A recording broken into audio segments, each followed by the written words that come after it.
तो हम अपने कार्यक्रम को गति देते हुए भैया हम अपने कार्यक्रम को गति देते हुए दादा सबसे 1 to 1 सबको समय देना चाह रहे हैं, क्योंकि दादा कहते हैं स्वस्थ रहेगा भारत तभी तो बढ़ेगा भारत। और भारत को स्वस्थ रखने के लिए एक मिशन पर निकल चुके हैं दादा।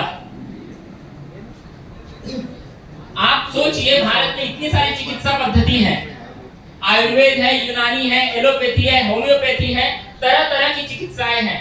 और वहां पर किसी का हाथ यदि नहीं उठ पा रहा है, किसी का हाथ 10 साल 5 साल से नहीं उठ पा रहा है, और 5 मिनट के मर्म चिकित्सा के द्वारा यदि उसका हाथ ऊपर हो जाए तो सोचिए कितनी बड़ी बात है। हमारे बीच अभी पेशेंट भी आए हुए हैं, एक अंकल जी भी अभी आए हुए हैं, सिर्फ इसलिए कि गुप्ता जी ने बोला कि नहीं दादा से मिलवाना है करके।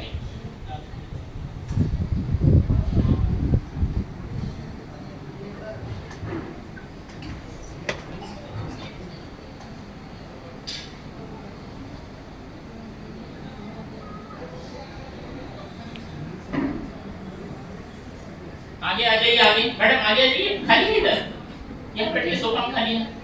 चश्मे का करेंगे, उसके बाद आधे घंटे का अपना जिनको चश्मा है चश्मा उतारने, आज यहीं से चश्मा उतरवा के जाना है, ठीक है। तो इस चीज को आप ध्यान रखिए। अभी जो जिस बारे में हम चर्चा कर रहे हैं, या दादा जिस चीज को यहाँ पर प्रैक्टिकल कर रहे हैं, इसे क्या कहते हैं थोड़ा सा हम समझ लें। दादा जो कर रहे हैं ये है मर्म चिकित्सा, MARM, मर्म चिकित्सा। शरीर में 107 मर्म बिंदु होते हैं, जिन पर यदि सही तरह से स्टिमुलेट किया जाए, सही तरह से प्रेस किया जाए, तो व्यक्ति पूरी तरह से स्वस्थ हो सकता है। अगर हम एलोपैथी में जाते हैं, हम आयुर्वेद में जाते हैं, हम तरह तरह की विधाओं में जाते हैं, तो डॉक्टर बोलेगा ये खाइए वो खाइए, इस समय पे लीजिए। आप देख रहे हैं आपके सामने, यहाँ पर किसी को तकलीफ है और 5 मिनट के दादा के द्वारा मर्म चिकित्सा करने से उसको तुरंत रिलीफ मिल रहा है। इससे जो बच्चे मेंटली चैलेंज बच्चे होते हैं, इवन उनको भी ठीक किया जाता है। व्यक्ति कितनी रुचि लेता है ये बात मैटर करती है, और किस भाव से करता है। भाव बहुत बड़ा मैटर करता है। तो आदरणीय वैभव सर इस मिशन पर निकले हुए हैं कि स्वस्थ रहेगा भारत तभी तो बढ़ेगा भारत, और सबको ये सिखा रहे हैं, बता रहे हैं। इसके कॉन्सिक्वेंसेस भी होते हैं। बिना विशेषज्ञ की निगरानी के या बिना अगर सही जानकारी के अभाव में कुछ दिक्कतें भी हो सकती हैं।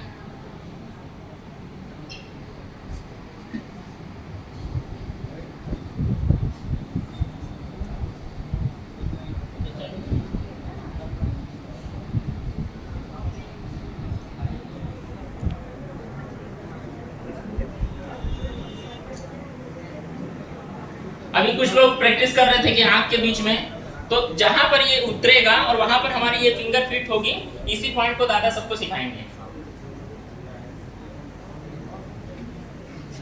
खाली का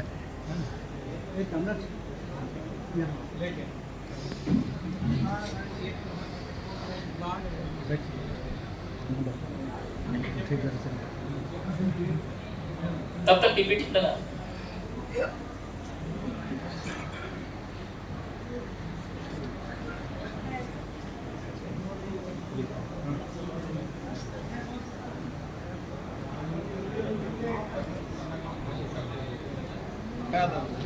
एक बार जोरदार ताली बजाइए, दर्द गायब हो गया। तालियों से स्वागत करेंगे हम अपने सत्र की ओर आगे बढ़ते जा रहे हैं।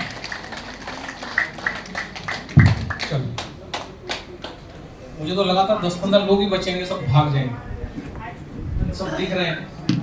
हम अभी कुछ जैसे हमने बोला आधे घंटे की बात करते हैं, और जो है हीलिंग इस वोल्टेज वाला पीपीटी लगा देना अपना।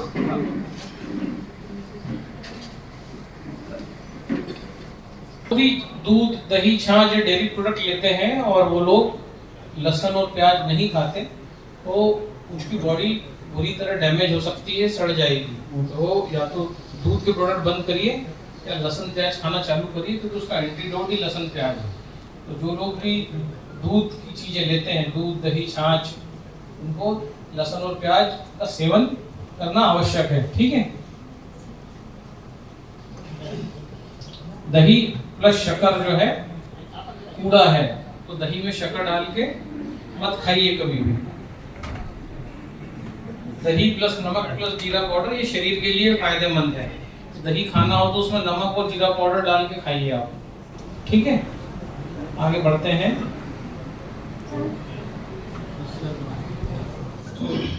खराब हो रहे हैं, जिसको भी थायराइड हो रहा है, जिसको भी कब्जियत हो रही है, जिसको भी अंदर गांठें हो रही हैं, पीरियड्स नॉर्मली हो नहीं रहे हैं, बेबी फॉर्म करने के लिए जो अंडा बन नहीं रहा है, कोहनियों में दर्द है, बच्चे की हाइट नहीं बढ़ रही है, सभी चीजों के लिए ये 4 बीज देख लीजिए। ये है सूरजमुखी, वो है हरा कद्दू का बीज। मुझसे बहुत सारे लोग पूछ रहे थे कि हमारी जो है किसी को घुटने खराब हो रहे हैं, किसी को मानसिक संतुलन कहीं किसी का खराब हो रहा है। ये जो 4 बीज हैं, किसी को कॉन्स्टिपेशन हो रहा है, मुझसे पूछ रहा था कॉन्स्टिपेशन हो रहा है तो क्या करें, अभी किसी ने मुझे पूछा था। तो इन 4 बीजों को बाजार से खरीद के लाइए, इनको स्टील के डब्बे में भर के रख दीजिए अलग अलग, और इनको जो है रोज रात को गलाइए 1-1 चम्मच। एक कांच का बाउल लीजिए, उसमें पानी डालिए और उसमें इनको भिगो दीजिए 1-1 चम्मच। तो चारों को अलग अलग रखना है, मिक्स करके नहीं रखना है, तो एक दूसरे की स्मेल एक्सचेंज हो जाएगी तो वो बदबू आती है।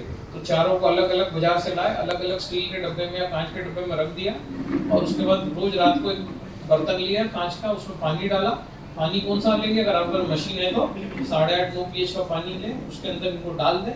इस पानी में डालते से ही इनका सारा कचरा निकल जाएगा, पानी का कलर बदल जाएगा। अगले दिन उस पानी को फेंक दीजिए, वो खतरनाक है, और इसको खाना चालू कर दीजिए, चबा चबा के इसको खा लीजिए, तो घुटना ठीक हो जाएगा। कितना भी खराब घुटना हो ठीक हो जाएगा, पीसीओडी ठीक हो जाएगा, चेहरे पे अनवांटेड बाल आ रहे हैं वो ठीक हो जाएंगे, बच्चे की हाइट बढ़ जाएगी, कॉन्स्टिपेशन ठीक होगा, और जो है हेल्दी अंडा बनने लग जाएगा। अगर किसी को कंसीव करना है तो उसके लिए दूसरा तरीका है जिसको सीड साइकिलिंग कहते हैं। जिनको भी बेबी प्लान जो लोग कर रहे हैं, तो पीरियड स्टार्ट होते से ही, जैसे जिस दिन पीरियड है उस दिन से 15 दिन तक ये 2 बीज लेना है, हरे कद्दू के बीज और अपने इधर अलसी। रात को भिगोइए, अगले दिन खाइए। फिर अगले 15 दिन जब पुनः पीरियड आने वाला है तो जो है सफ़ेद चीज़ लेना है, सफ़ेद तिल और सफ़ेद सूरजमुखी। अगर आप ऐसा करते हैं तो 100% कंसीव होता है। धनिया पत्ते की जड़, धनिया पत्ता कंप्लीट डेली खाना है जिसको भी कंसीव करना है। तो अगर हम फिर पीछे चलते हैं तो कुछ लोग यहाँ थे जो मुझसे पूछ रहे थे प्रेगनेंसी के लिए, तो ये बीज जो है ये आपको इस तरीके से करना होगा।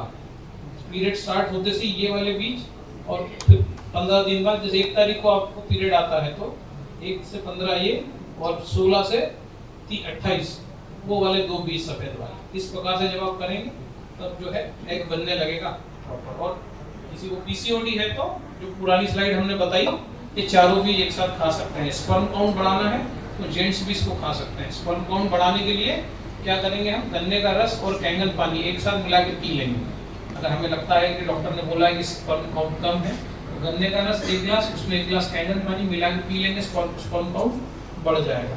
तो ये 2 चीज़ें जो है, इससे आपका चश्मा भी उतर जाएगा, माइग्रेन भी चला जाएगा, ठीक है। अब और पीछे चलते हैं, स्पेसिफिकली बात करेंगे। घुटने जिनके खराब हो रहे हैं, आलू लीजिए, उसको बॉईल करिए। बॉईल करने के बाद पानी पतासे वाला कैसा मसलता है, वैसे जब वो ठंडा हो जाए मसल के रगड़ के मालिश कीजिए घुटने पर। सुबह करिए, 2-1 घंटे बाद उसको धो लीजिए। अगर बाहरी चीज़ है, मतलब छोटा मोटा पेन है तो चला जाएगा। अगर अंदर से घुटना कार्टिलेज खराब हो रहा है तो बीजों से रिपेयर हो जाएगा।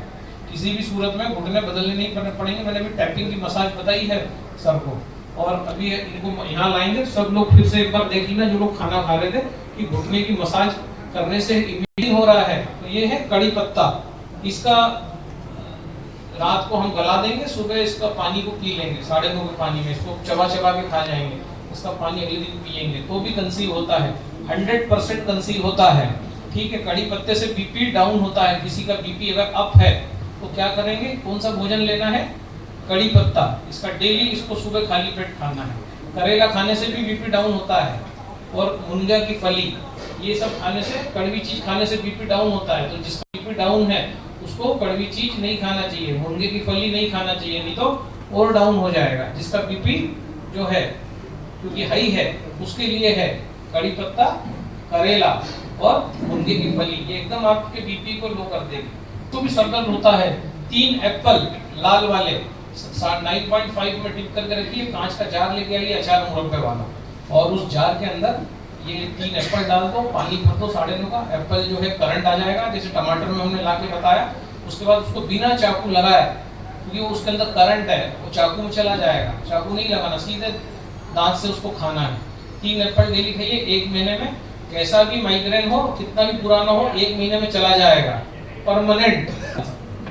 तो ध्यान रखिएगा। और उसके बाद फिर आप एप्पल खाइए, तो आपको अगर किसी प्रकार का चर्म रोग, एक्जिमा, सोराइसिस कुछ है तो वो चला जाएगा। कोई हार्ट में ब्लॉकेज हो रहे हैं तो क्या करना है, ये इस प्रकार की इमली लेना है पकी हुई, और हमने जो तेल फाड़ के जो बताया था 11.5 pH का पानी, वो रोज डेली निकालना है। और उस पानी में कितना भी गंभीर ब्लॉकेज हो, स्टंट डालने का बोला हो, मेरी बात मान लेना, रुक जाना, सिर्फ ये प्रयोग कर लेना 15 दिन। अगर आप 1 सीढ़ी नहीं चढ़ पा रहे हो, 40 सीढ़ी चढ़ने लग जाओगे। अगर आपको शुगर हो रही हो तो ये इमली का पानी चालू कर देना, क्योंकि लीवर में अगर चर्बी है तो शुगर होगी ही। इमली 11.5 में जब जैसे ऑयल को फाड़ा, जब इमली और 11.5 इतना बेहतरीन काम कर देंगे, पूरा कचरा जो है वो निकाल देंगे। लेकिन उसका प्रोटोकॉल अब क्या है, ब्लॉकेज हो गया, शुगर हो गई, फैटी लीवर है, गॉल ब्लैडर में पथरी हो रही, सबका एक ही इलाज है, कोई ऐसे अलग अलग इलाज नहीं है। आपको दूध से बनी सारी चीजें बंद करना है, दूध, छाछ, दही, मक्खन, पनीर, आइसक्रीम इत्यादि। और आपको तेल भी बंद करना है। आपको इमली पानी लेना है और प्याज रोटी खानी है। प्याज रोटी का मतलब ये ऐसा नहीं 4-5 प्याज खा लो, 1 प्याज कंपलसरी है, एक दोपहर के भोजन में, एक रात्रि भोजन में। प्याज के साथ आप फिर बहुत सारा सलाद ले लो, तो जो है वो गल के निकल जाएगी। 8 बजे बाद जब भी भोजन करेंगे, गेहूं चावल खाओगे, चर्बी बनेगी उसकी, तो चर्बी बन रही है, उसको हमें निकालना है, तो ये निकालेगी। उसके बाद पेट भरने के लिए प्याज रोटी, प्याज हार्ट को ताकत देता है, तो ब्लॉकेज नहीं निकलेगा, पर इससे खून साफ होगा। ब्लॉकेज किससे निकलेगा, एप्पल से। तो कैसे करना है, इमली पानी ली, उसके 1 घंटे बाद एप्पल का नाश्ता कर लिया, और दोपहर के भोजन में सलाद रोटी खा ली, जिसमें प्याज कंपलसरी है। अगर आप ऐसा खाना खाओगे तो आपके हार्ट के ब्लॉकेज 3 महीने के अंदर निकल जाएंगे, छोटे बच्चे के जैसा आपका हार्ट हो जाएगा। किसी प्रकार का कुछ लाखों रुपए लगाने की जरूरत नहीं है। लेकिन एप्पल खाने से ही ब्लॉकेज निकलते हैं, खून तो इमली से साफ हो जाएगा, शुगर भी इससे नॉर्मल हो जाती है। ठीक है, अब पीछे बढ़ते हैं और शुगर की बात करते हैं। कोई बोला शुगर किसको है, पानी पी रहा हूं तो ठीक नहीं हो रही। आपको भी यही वाली डाइट लेना है। शुगर अगर हमें है तो सुबह उठे, रात को हमने इमली पानी बना लिया है 11.5 में, रोज 11.5 निकालेंगे, रोज इमली डालेंगे, है ना। ये इमली जो है कुछ लोग कवर के साथ ही डाल रहे थे, तो रिजल्ट ही नहीं आ रहा था। तो हमसे बोले तुम झूठ बोलते हो, तो हम ये फोटो लेके आए करिए जिसमें कवर निकली हुई इमली का फोटो है। ये 1200-1300 रुपए देके खरीदना पड़ा।